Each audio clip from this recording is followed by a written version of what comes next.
Every life leaves an imprint, a unique signature etched into the fabric of time.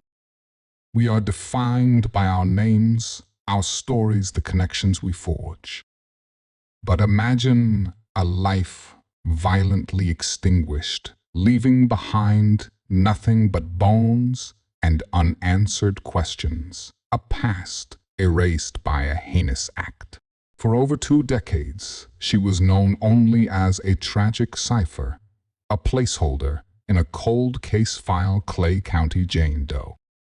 Her identity stripped away by a killer and swallowed by the unforgiving passage of time represented the ultimate erasure, a life unmourned, a story untold, a voice silenced forever.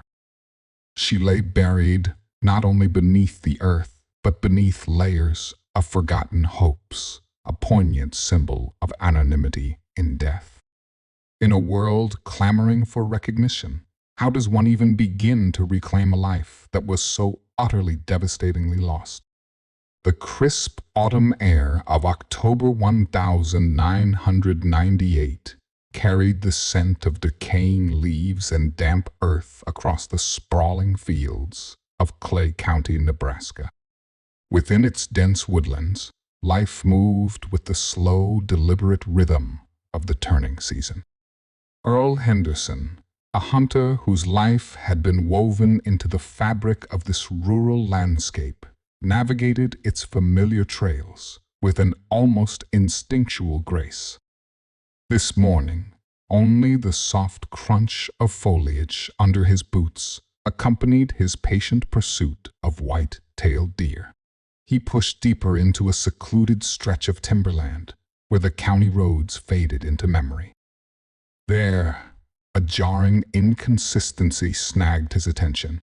Not the usual signs of wildlife or human passage, but an unnatural disruption in the thick undergrowth barely concealed beneath a scattering of branches and a light frost.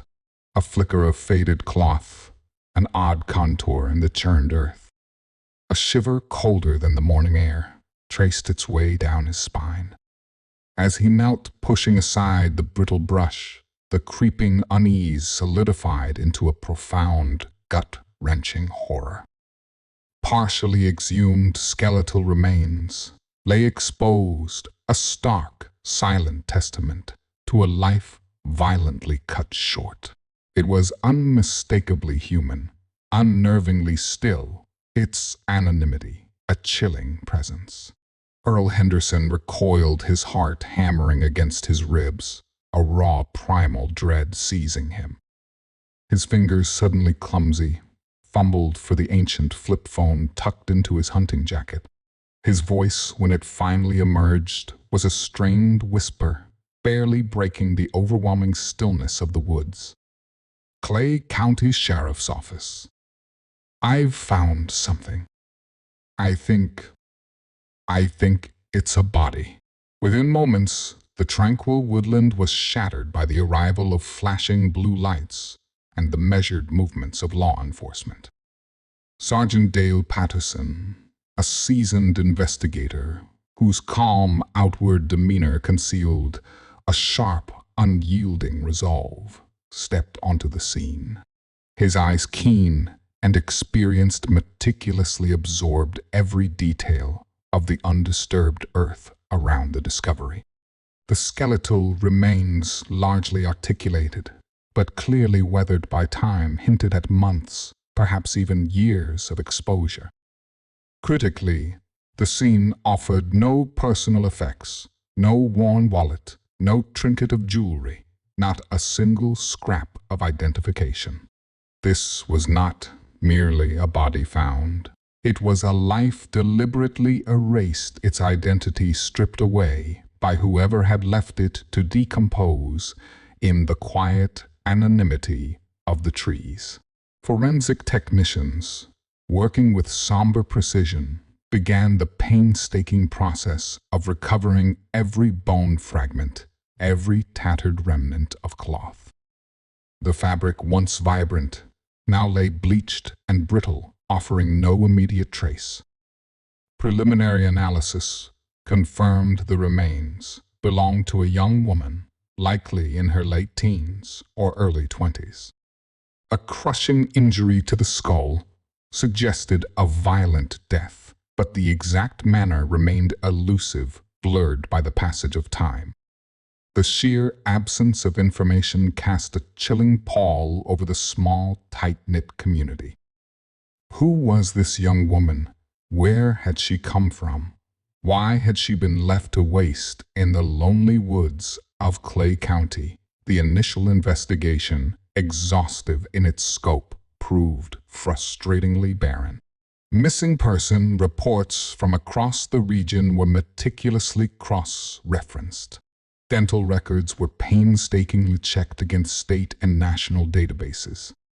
Forensic artists worked tirelessly to reconstruct her face. Their poignant renderings circulated with desperate hope. Yet the phones remained silent. The databases returned no matches. She was simply Clay County, Jane Doe, a label born of a terrifying void. Her existence, her story remained a profound, unyielding enigma. What would it take to finally bring her name out of the shadows? The grim pronouncement from Dr. Evelyn Reed, the medical examiner known for her unflinching precision, confirmed the investigators' somber suspicions: homicide. The young woman discovered in the Clay County woods had perished from severe blunt force trauma to the skull, a deliberate and fatal blow. Her skeletal remains, though offering little in the way of soft tissue, indicated an age between late teens and early 20s, and a time of death spanning from late spring to early fall of that same year. Beyond these basic parameters, the victim remained a ghost, the silence surrounding her death absolute. Sergeant Dale Patterson, his usual calm demeanor, now etched with a quiet intensity, spearheaded the desperate hunt for her identity. The first and most crucial hurdle was the victim herself. Forensic odontologists meticulously charted every detail of her dentition, hoping for a match. This intricate map of her teeth, a fingerprint in bone, was meticulously uploaded to national dental databases, vast digital archives of missing persons records. Each day, the search returned blank. Her teeth, once a key to her individual story, remained mute.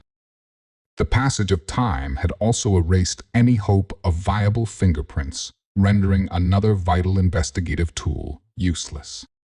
The few material clues recovered from the scene, tattered fragments of faded denim, a swatch of a once bright cotton shirt, a single worn athletic shoe, were painstakingly cataloged. These items were entered into state and national clearinghouses, cross-referenced against every description of vanished individuals. Local businesses were canvassed, their sales records reviewed for bulk purchases of similar clothing. But the items were common, mass-produced. Their very ordinariness became an impenetrable barrier. In a desperate bid to give form to the formless, Sergeant Patterson commissioned a forensic artist.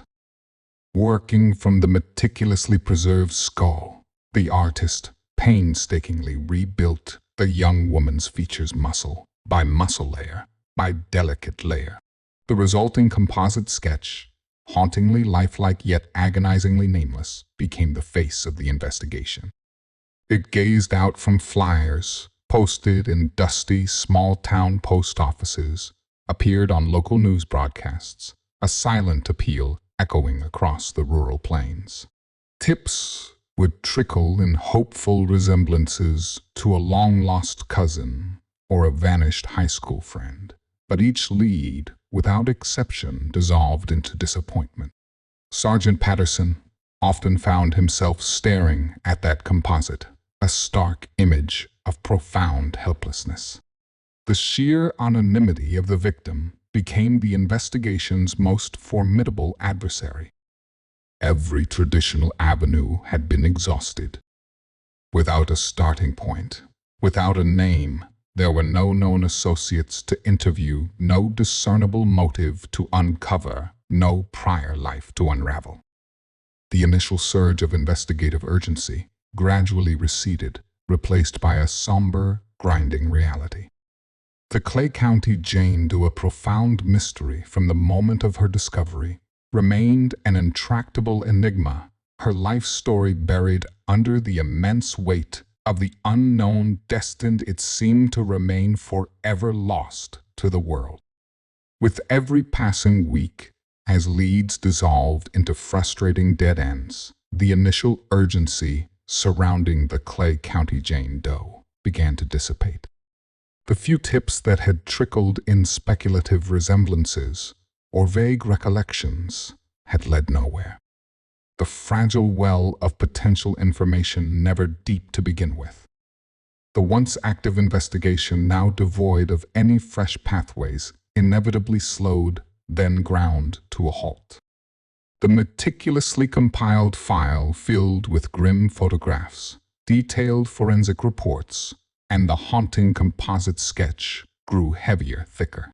It was transferred from the active investigation board to a quiet shelf in the cold case archives, a designated resting place for mysteries that refused to yield their secrets. For Sergeant Dale Patterson, however, the file never truly closed. The anonymity of the young woman became a persistent shadow. Her reconstructed image, the blank gaze of a life undefined, seemed to challenge him from the confines of the binder. On quiet Friday afternoons, he would often find himself pulling the now faded volume, its pages softening at the edges. He would pore over the reports, his gaze sifting through every detail, searching for a nuance previously overlooked, a connection that had somehow eluded him. Each review, however, was met with the same profound silence. No new witness ever surfaced, no forgotten piece of evidence materialized from the past. The technology of the era proved unyielding. Without a direct link, without a name, the traditional avenues of investigation remained hopelessly blocked. A single year bled into 5, then into a full decade, and then beyond. The world outside the Clay County Sheriff's Office continued its relentless march forward. Computer systems evolved, communication transformed, but the fundamental problem of the Jane Doe remained frozen in time, a victim without a past, a crime without a voice. The woods, where she had been discovered, now just another stretch of quiet timberland, to most continued to guard its secret, undisturbed by the season's endless cycle. Autumn's crispness gave way to winter's bitter bite, then to spring's green resurgence and summer's suffocating warmth, each bringing no closer a revelation. The file, starkly labeled Jane Doe, lay undisturbed, gradually accumulating a fine layer of dust, a tangible representation of a life seemingly swallowed by the vast indifference of time. Sergeant Patterson, now nearing the end of his distinguished career, carried the quiet burden of such cases, a weight of unfulfilled promises. The Clay County Jane Doe became one of many, a somber testament to the thousands of lives that vanish into the fabric of history without explanation. Her story underscored the stark limitations of justice when a victim's identity remained obscured, leaving behind only an enduring, unyielding silence. For this silent victim, could the relentless passage of time ever be reversed, or would she remain eternally unnamed? 2 decades after the Clay County Jane Doe was relegated to the cold case archives, a quiet yet profound revolution began to reshape the landscape of forensic investigation. While traditional evidence in the forgotten case had long gone dormant, a new branch of science started offering a faint echo from the past, igniting an audacious hope for those lost to anonymity. In 2018, The Clay County Sheriff's Office, driven by a renewed commitment to unresolved mysteries, established a dedicated cold case unit. At its helm was Detective Miles Corbin, a sharp, methodical investigator whose reserved demeanor belied an unyielding determination. Corbin viewed every unsolved file not as an impossible challenge, but as a silent plea for justice long overdue. Among the many binders of cold homicides and disappearances, the slender, unassuming file of the Clay County Jane Doe drew Corbin's focused attention. He reviewed the faded reports, the anonymous discovery, the exhaustive, yet ultimately futile early investigation, the quiet frustration palpable in Sergeant Patterson's original notes.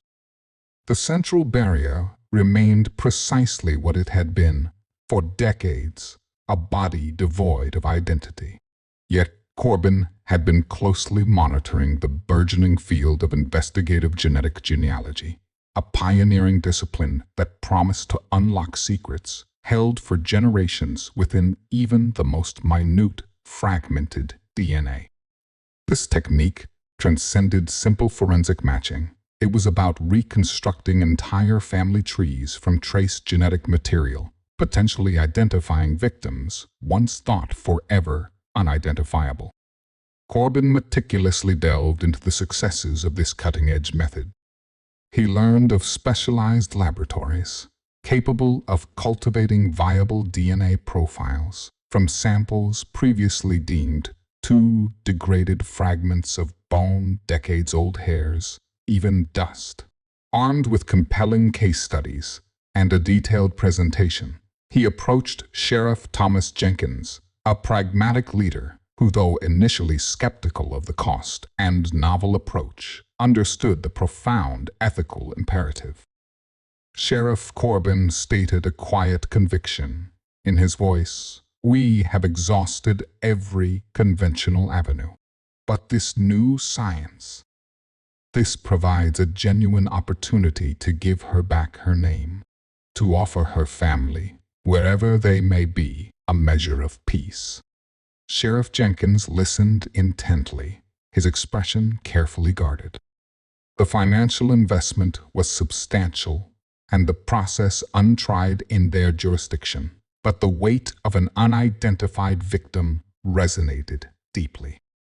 After a period of careful consideration, a decisive nod from the sheriff signaled approval. "All right, Corbin. Move forward. She deserves to be known." That decision marked a profound shift. A small bone sample from the Clay County Jane Doe, meticulously preserved for over 2 decades, was carefully prepared and shipped to a specialized forensic genealogy laboratory in Texas. It was a calculated risk, a desperate effort to cut through the immense and isolating silence of time. For years, the case had been defined by what was absent. Now, for the first time in more than 2 decades, a faint, almost imperceptible pulse of hope began to beat. The long-forgotten victim in the Clay County woods had been granted a new chance at recognition. Could this revolutionary scientific breakthrough finally articulate her lost name across the chasm of time? The transfer of the Clay County Jane Doe's bone sample to the Unnamed laboratory in Texas ushered in a revolutionary phase of the investigation. This was no ordinary forensic lab. It was a cutting-edge facility, a crucible of molecular biology adept at extracting genetic secrets from even the most degraded, time-worn samples. Within its sterile environment, a dedicated team wielding advanced amplification and sequencing technologies commenced the painstaking process of resurrecting a lost identity. The task was formidable, coaxing viable human DNA from a bone fragment that had withstood 2 decades of harsh elements and decay. It was like attempting to reconstruct a complete saga from a few faded words on a crumbling scroll. The initial painstaking step, involved fastidiously cleaning the bone, then reducing it to a fine, almost ethereal powder. From this dust, precise and unyielding biochemical processes were deployed designed to isolate and purify the microscopic strands of DNA. Once isolated, the fragmented genetic material underwent a sophisticated amplification process, meticulously duplicating the sparse data until a comprehensive profile could be constructed. This was far beyond traditional DNA fingerprinting. It was the genesis of an elaborate, intricate map of her entire genetic lineage. Central to this intricate endeavor was Dr. Eleanor Vance, a genetic genealogist whose reputation for unwavering tenacity and uncanny ability to untangle complex familial puzzles was widely respected. Dr. Vance possessed a quiet brilliance, her drive fueled by the deep conviction that every lost life deserved the dignity of its name. With the Clay County Jane Doe's full genetic profile successfully generated, it was then uploaded to public genealogical databases, expansive digital archives, where millions of individuals had voluntarily shared their ancestral information. The initial hits were not the direct matches that investigators had perhaps fantasized about. Instead, they registered as distant echoes across generations, third, fourth, or even more remote cousins. It was a faint, yet undeniable digital breadcrumb trail. Detective Miles Corbin, now a close collaborator with Dr. Vance, embraced a new form of detective work, exchanging crime scene diagrams for ancestral charts, birth certificates, and archived census records. Collaboratively, they commenced the methodical process of reverse engineering the Jane Doe's family tree. Each distant genetic match served as a potential launchpad. From a fourth cousin, they could sometimes pinpoint a set of great-grandparents, then systematically reconstruct all known descendants. Every birth, marriage, and death certificate, every faded mention in an archived obituary, represented a vital thread. They meticulously traced branches of the family tree, both forward and backward, through time, cross-referencing names, dates, and geographical locations. The progress was deliberate, demanding an almost obsessive attention to minute detail, frequently challenged by frustrating dead ends and ambiguous connections. At times, a promising genealogical branch would simply vanish into a blank. Yet, other times, the identification of a single previously unknown relative would suddenly illuminate an entire section of the ancestral tapestry. Each confirmed connection, regardless of its remoteness, registered as a small triumph, a vital pixel added to a rapidly coalescing image. The expansive void surrounding the Clay County Jane Doe began to contract, compressed by the irrefutable data of her genetic inheritance. A distinct geographic region and a cluster of specific surnames started to materialize, sketching the outlines of a life, a family, a home. The quiet hope, once merely a faint pulse, now solidified into a steady, persistent beat. Could the silent whispers of her genetic code finally articulate the name she had carried in life, allowing her forgotten story to at last unfold? The painstaking assembly of the Clay County Jane Doe's genetic family tree by Dr. Eleanor Vance and Detective Miles Corbin was a process demanding extraordinary dedication, akin to watching a long exposed photograph slowly develop in a darkroom. With each confirmed distant relative, a clearer pattern began to emerge. The intricate web of genetic connections, initially sprawling and abstract, started to contract, drawing focus towards a remarkably specific geographic region, the rugged rolling terrain of southern Missouri, a mere handful of hours from where the Jane Doe's remains had been unearthed. Within this burgeoning ancestral network, certain surnames began to surface with compelling regularity across multiple seemingly unrelated distant cousin matches. One name, Jensen, resonated with particular frequency, appearing as a consistent thread woven through various branches of the reconstructed lineage. It formed a tenuous, yet undeniable link, stretching across generations, humming with silent possibilities in the digital realm. Feeling a profound shift in the decades-long stasis of the case, Detective Corbin initiated a parallel urgent inquiry. He began to systematically cross-reference the emerging genealogical data, the surnames, the approximate birth years of newly identified relatives, with archived missing persons reports from the late 1990s within that very Missouri region.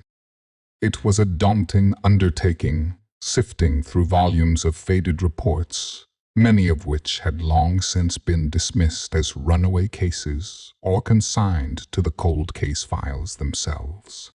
Then, from the depths of an old, overlooked database, a name materialized, almost asserting itself from the flickering screen: Sarah Jensen. Reported missing from a small, unassuming town in southern Missouri in October 1998. The temporal alignment was chillingly precise, just weeks before the Clay County Jane Doe's remains were discovered. The reported age of disappearance, 17, matched perfectly with the forensic anthropologist's estimate. The geographical proximity, the age, the time frame, an unsettling convergence of details that sent a jolt of recognition through Corbin. Sarah Jensen. She had been described as a quiet, artistic young woman, known for her intricate charcoal sketches, who had abruptly vanished after a heated family argument. At the time, local authorities, accustomed to the transient nature of teenage runaway cases, had regrettably classified her disappearance as such. They had conducted a perfunctory search, found no immediate evidence of foul play, and her file, like so many others, had settled into the quiet, dusty corners of the unsolved, overshadowed by more pressing, seemingly more solvable crime. But now, 2 decades later, the spectral presence that had haunted the Clay County case for so long began to crystallize, to gain undeniable form. Detective Corbin felt a powerful, almost visceral certainty coalesce within him. The Jane Doe was no longer merely a collection of bones and a scientific profile. She was Sarah Jensen, a girl who had a name, a family, and a life brutally abbreviated. The faint genetic whispers had finally converged into a potent, irrefutable declaration, transforming an anonymous tragedy into a deeply personal quest. The long-delayed journey to justice for Sarah Jensen, dormant for so long, was now poised to fully unfold. With the potent genetic lead pointing unequivocally to Sarah Jensen, Detective Miles Corbin and Dr. Eleanor Vance moved with a renewed sense of purpose. Their next critical step was to secure a direct DNA comparison. Their search led them to Rachel Miller, Sarah's older sister, who now resided in a quiet suburban town several states away. Rachel had carried the silent phantom weight of her sister's unexplained vanishing for 22 years, a wound that had never truly scarred over. The initial phone call from Detective Corbin, carefully tentative yet holding an undeniable flicker of hope, stirred within Rachel a turbulent mix of profound apprehension and a long-dormant yearning for truth. Rachel readily agreed to provide a DNA sample. Her hands, visibly trembling, clutched the swab, the mundane object suddenly charged with decades of silent grief and unanswered prayers. The waiting period for the results, though swift in scientific terms, stretched into an agonizing eternity for Rachel. Each passing minute was a culmination of a lifetime of agonizing wonder, a final terrifying gamble with the ultimate revelation. Then the call came. Detective Corbin's voice, calm and steady, carried an almost sacred weight. "Rachel," he began the words, measured, "we have a definitive match. The Clay County Jane Doe. She is your sister. It's Sarah Jensen." The simple declaration struck Rachel with the force of a physical blow. Her legs buckled, and she sank onto the nearest chair, tears streaming down her face. They were tears, not solely of sorrow, but of raw, almost unbearable relief, a cathartic release of 22 years of unspoken pain. Her sister was gone, a reality Rachel had long accepted, but she was no longer nameless. Sarah was no longer merely a cold case file. She was Sarah. The news reverberated through the Clay County Cold Case Unit, a bittersweet triumph shared by Detective Corbin and Dr. Vance. It was the powerful culmination of painstaking work, a testament to their unwavering belief in the potential of science and the unyielding spirit of perseverance. For Rachel, the confirmation was both devastating and liberating. Sarah's existence, so long a void, now gained vivid shape. Through Rachel Miller's tear-filled recollections and faded photographs, unearthed from old family albums, a poignant portrait of Sarah began to emerge. Sarah had been a bright, quietly contemplative high school student, known for her understated grace and an exceptional talent for art. Her numerous sketchbooks, filled with intricate drawings of natural landscapes and melancholic, soulful portraits, spoke volumes of a sensitive soul who found solace and expression in creativity. Friends from that era remembered her as gentle, often lost in thought, a quiet dreamer who occasionally grappled with the turbulent realities of her home life. They recalled her passion for independent films and a fondness for obscure indie rock bands. Her life, though tragically abbreviated, was far from anonymous. It was a mosaic of quiet passions, subtle struggles, and unfulfilled dreams, now finally piecing itself together after 22 years of suffocating silence. The Clay County Jane Doe had at last found her voice, and with it, her name. With Sarah Jensen's identity irrevocably confirmed, the long-dormant cold case surged back to life, infused with a new, formidable intensity. Detective Miles Corbin now held the critical missing piece, which in turn provided a comprehensive roadmap. Sarah's family, her closest friends, her school, and the precise timeline of her final known whereabouts. The original missing persons report from Missouri, once relegated to a dusty file cabinet, transformed into a crucial living document, brimming with newfound context and invaluable clues.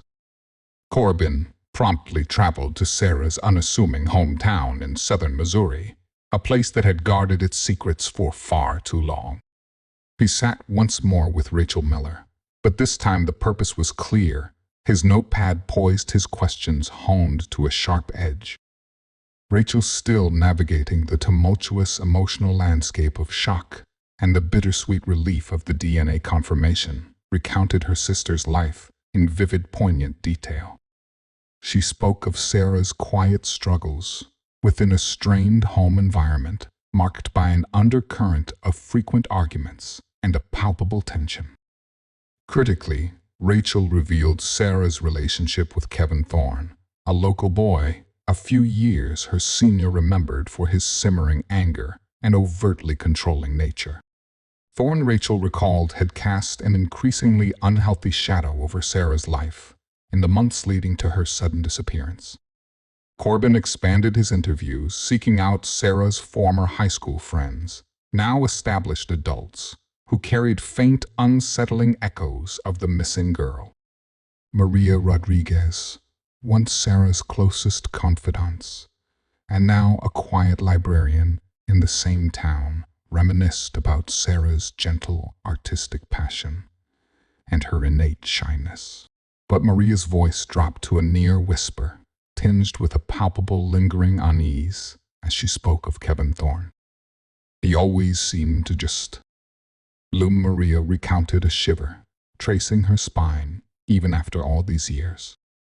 Sarah seemed different when she was around him, quieter, almost as if she were walking on eggshells. Another friend, David Chen, now a local auto mechanic, unequivocally echoed the sentiment. Thorne was bad news. A short fuse, intensely jealous. You just knew trouble followed him.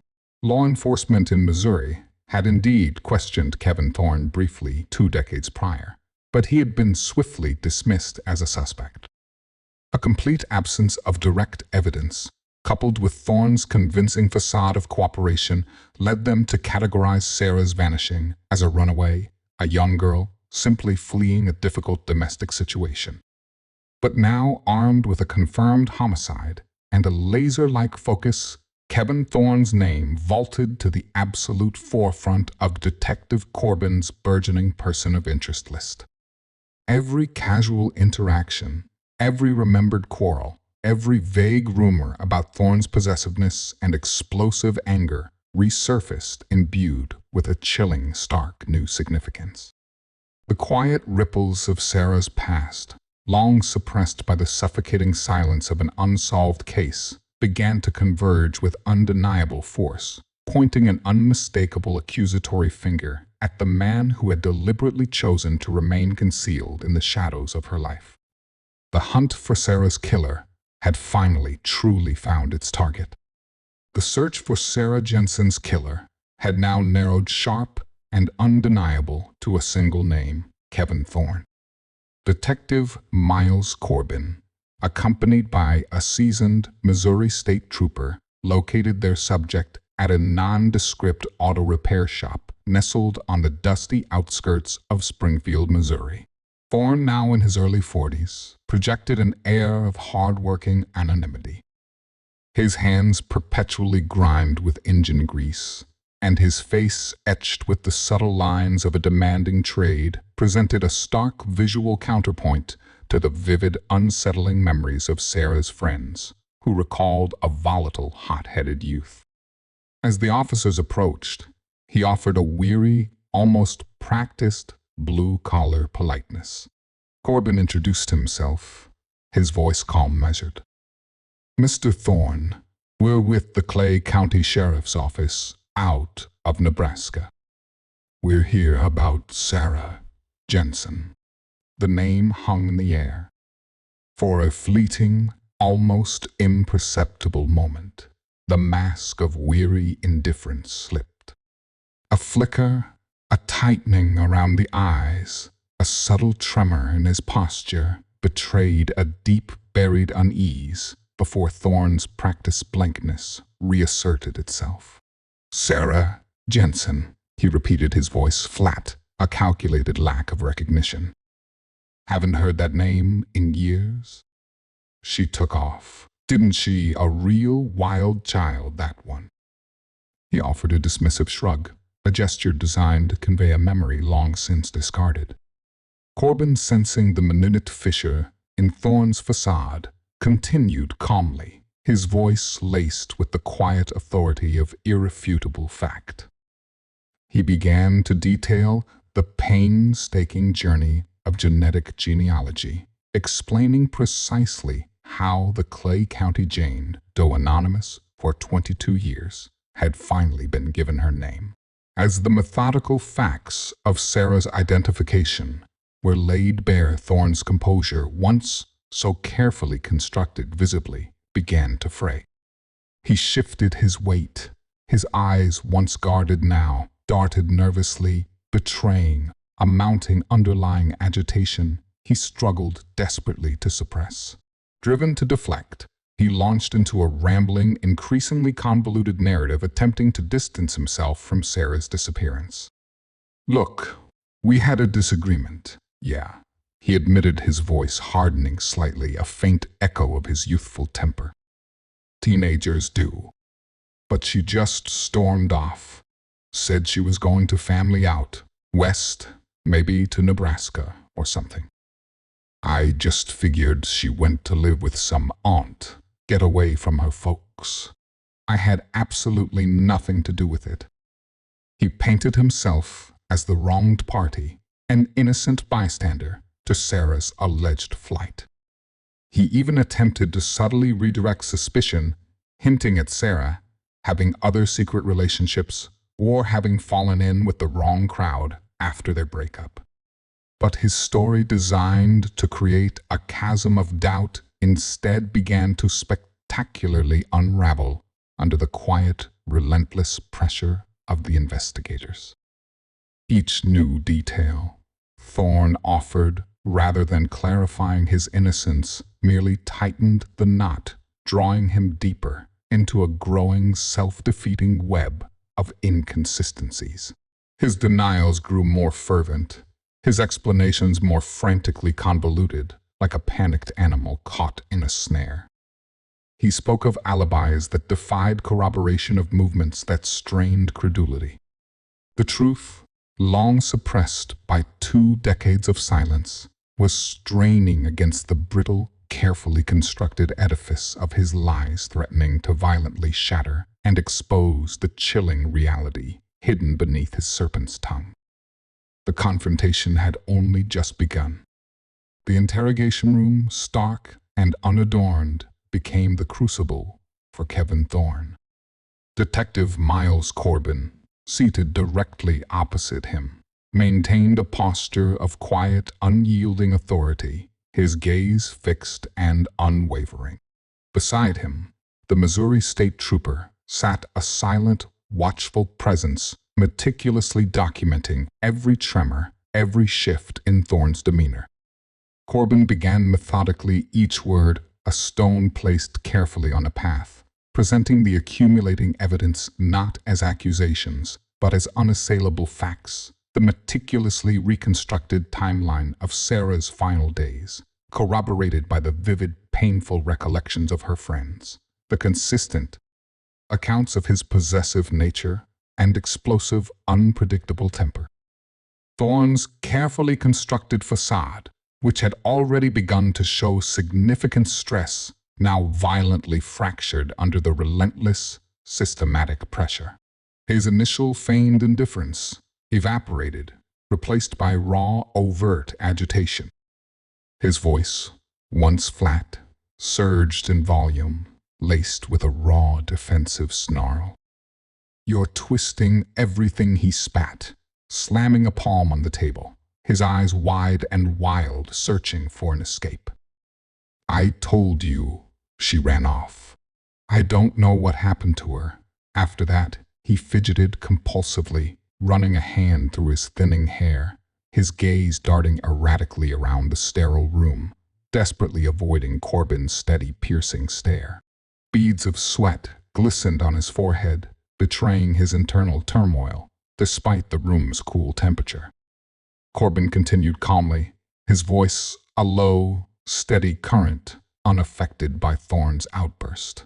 He laid out the glaring geographic incongruity, Sarah's disappearance from Missouri, Thorne's long-standing roots there, and the discovery of her remains hundreds of miles away in rural Nebraska.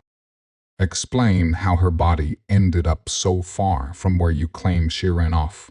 To Corbin pressed each word, a deliberate, weighty blow against Thorne's crumbling narrative.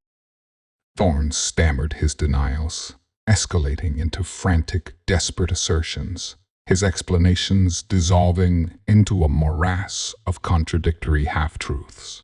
I don't know, maybe she hitched a ride. Anything could have happened." Then Corbin delivered the ultimate devastating impact.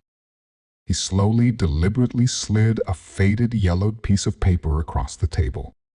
It was an unsigned note, painstakingly preserved from Sarah's childhood diary, a precious, agonizing relic found among her sister Rachel's cherished belongings. The childlike script spoke of a fearful encounter with Thorn, just days before her disappearance, explicitly referencing a specific violent argument with him and her desperate plans to avoid his presence. She wrote, "This Kevin Corbin," stated, his voice devoid of judgment, yet heavy with an undeniable implied truth. "She wrote about you, about being afraid, about what you'd done." The color visibly drained from Thorn's face. The defiant glare which it held so tenaciously evaporated, replaced by an expression of profound, chilling defeat. The intricate construct of his deception, the false narrative he had meticulously spun for over 2 decades, finally imploded under the crushing weight of undeniable truth. His shoulders slumped, his gaze dropping to the table, riveted to the damning note. A guttural sound, part strangled sob, part raw growl, tore from his throat. It was an accident. He choked out his voice, a barely audible whisper, thick with the horror and burden of 22 years of suppressed guilt. The words once locked away, now tumbled out, disjointed and raw at first, then coalescing into a horrifying confession. A petty argument fueled by his consuming possessiveness and explosive temper had spiraled beyond control. A moment of unrestrained rage, a blunt object, and Sarah's vibrant, young life was abruptly, brutally extinguished. Then the desperate, panicked drive across state lines, under the impenetrable cloak of night, a heinous attempt to bury his crime and her very identity deep within the anonymous Nebraska woods. The silent crypt had at last yielded its ghastly secret. Clay County Jane, though a ghost for so long, had finally undeniably brought her killer to light. The trial of Kevin Thorn was far more than a mere legal proceeding. It served as a profound public reckoning, the culmination of 22 years of agonizing uncertainty and profound unexpressed sorrow. The courtroom in Clay County filled to capacity with local press, and the newly discovered members of Sarah Jensen's extended family transformed into a solemn stage for justice's final act. Detective Miles Corbin took the stand, his voice measured and precise, meticulously detailing the arduous, circuitous journey that had led from an anonymous skeleton found in desolate woods to a victim finally identified and then to a perpetrator apprehended. He articulated the groundbreaking science of genetic genealogy that had ultimately shattered the decades-long silence. Dr. Eleanor Vance, the genetic genealogist, followed Corbin, expertly clarifying the intricate scientific methods that had coaxed Sarah's identity from a minuscule degraded bone fragment. Her testimony, delivered with clinical clarity, demystified the complex process of reconstructing a family tree from DNA, illustrating the irrefutable genetic linkage that had brought Sarah Jensen back into the realm of the known. The prosecution then presented its case with meticulous precision. Thorn's chilling confession, now amplified by the weight of corroborating forensic evidence and reinforced by the powerful testimonies of Sarah's friends and family, who consistently painted a damning picture of Thorn's controlling and violent tendencies. Kevin Thorn, stripped of the deceitful composure he had maintained for so long, sat rigidly at the defense table. His expressions shifted erratically, from sullen defiance to a vacant, almost catatonic stare, betraying a profound internal collapse. He occasionally cast a furtive glance toward Rachel Miller, Sarah's sister, whose unwavering gaze met his across the courtroom, a silent, potent accusation. The most intensely powerful moments arrived with the victim impact statements. Rachel Miller, Sarah's older sister, approached the podium. Her steps were deliberate, her face streaked with tears, yet her voice when she began to speak was remarkably clear and resonated with an unexpected strength. She articulated not only her own decades of agonizing uncertainty, the spectral hope that had haunted her every waking moment, but also the cruel injustice inflicted upon her sister. Rachel meticulously defined Sarah not as a mere victim, but as a vibrant artistic soul whose burgeoning life had been savagely extinguished. Her words, though undeniably laced with raw, visceral pain, landed like sharp, deliberate blows aimed directly at Thorne, who visibly flinched. "You stole a bright, beautiful life," Rachel declared, her voice catching with emotion, but holding firm in its delivery. "You condemned her to anonymity, to be utterly forgotten in a desolate patch of woods. But you could not erase who she was. You could not erase her very name. Sarah Jensen has her identity restored, and now she has her justice." Her testimony, a searing indictment, delivered with quiet force, encapsulated the immeasurable suffering Thorne had wrought. The jury, visibly moved by the evidence and Rachel's devastating words, retired for deliberation. Their verdict, delivered swiftly and without hesitation, echoed the undeniable truth: guilty. The pronouncement resonated through the hushed courtroom, a collective, profound sigh of relief and somber satisfaction. 22 years of unanswered questions, of silent pleas for recognition, had finally found their resolution. Sarah Jensen, a name once lost to the elements, was spoken aloud, her existence affirmed, her memory enshrined within the hallowed halls of justice. The conviction of Kevin Thorne brought not just a fragile sense of closure to Sarah Jensen's family, but a profound, undeniable affirmation of her existence. For Rachel Miller, who had endured the crushing burden of her sister's disappearance for over 2 decades, the verdict offered the solace of accountability, a definitive answer where only agonizing uncertainty had previously resided. The Clay County Jane Doe was no longer merely an anonymous tragedy. She was at last Sarah Jensen, a vibrant young woman whose life, though brutally truncated, was finally acknowledged, grieved, and publicly vindicated. This resolution stood as a powerful testament to the relentless dedication of cold case investigators, like Detective Miles Corbin, whose unwavering commitment had resurrected Sarah's case from its dusty dormancy. It underscored the groundbreaking advancements in forensic genetic genealogy, a science that had breathed unique identity back into long, cold bone fragments, forging familial connections thought permanently severed. The collaborative brilliance of Dr.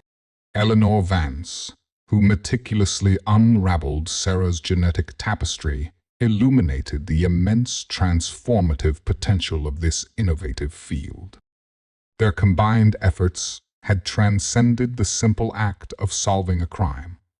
They had performed an act of profound reclamation, giving voice to a silence that had endured for generations.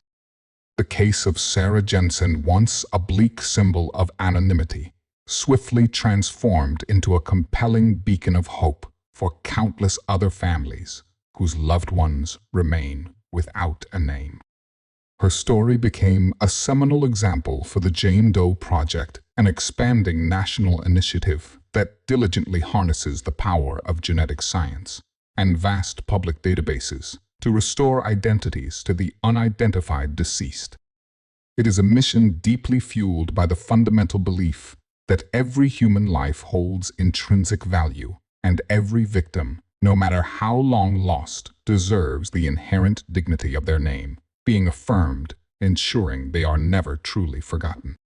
For Rachel Miller, the conviction of Kevin Thorne represented the cessation of a particular kind of suffering, replacing an aching void with the solemn, unshakable certainty of truth. She could now utter her sister's name, not in hushed, speculative whispers, but with the full resonant weight of a life acknowledged and a justice delivered. Yet the persistent echoes of her pain serve as a stark, enduring reminder. Thousands of other unnamed victims still await their narratives, untold, their families trapped in an agonizing, unresolved limbo. The vital work of Detective Corbin, Dr. Vance, and their dedicated counterparts across the country continues, driven by this profound, persistent reality. They are propelled forward by the faded faces on old missing person posters, by the thick, untouched cold case files stacked in forgotten archives, and by the unspoken pleas that linger in the very air. This quiet, unyielding pursuit of justice, now powerfully augmented by ever-evolving scientific innovation, persistently shines a penetrating light into the darkest corners of forgotten crimes. It brings not only accountability to those who sought to erase a life, but also, most crucially, a measure of peace to the long unnamed. The legacy of Sarah Jensen, a girl who, after 22 years of forced silence, finally found her voice, lives on powerfully in every name, reclaimed in every story, brought from shadow into enduring light. In every name, reclaimed, a life once lost finds its voice, and justice its enduring legacy. If you want to keep delving into how forgotten lives are named and justice ultimately prevails, be sure to subscribe to Shadow Files for more compelling investigations. Don't forget to subscribe to Shadow Files and hit the notification bell.